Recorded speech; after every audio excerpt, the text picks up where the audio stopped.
we need to act now.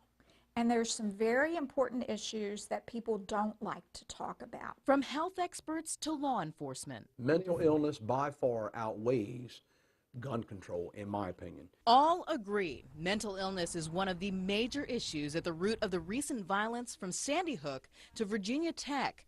And the first step to finding a solution, experts say, is we all need to let go of the stigma attached to mental illness. If they keep having these issues or thoughts or judgments or attitudes towards them, it then continues to isolate. It makes it more difficult for individuals to seek help. During our interview, a huge admission from Dr. Catherine Seifert, CEO of Eastern Shore Psychological Services.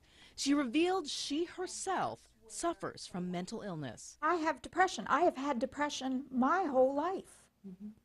And do you know, I thought twice and I said, do I want the whole world to know that I have depression? She took this brave step in the hopes of being the example for change. I have depression, folks, and I take a pill and I'm perfectly fine. You've got the measles? Of course you go to the doctor. You got a flu? Of course you go to the doctor. You've got depression? Of course you go to the doctor. Statistics show those suffering from mental illness are more likely to be victims of violence than they are to be perpetrators. Only about 5 to 8% of the folks diagnosed actually have violent tendencies.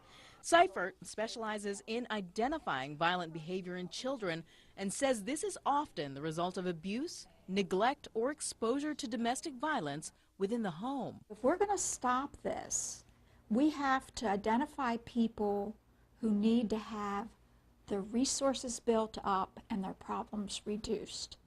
And then they won't get to the point where they explode. And right now, a great collaboration is going on between law enforcement, healthcare providers, schools, and lawmakers to pool resources and ideas. We've had lots of discussion already.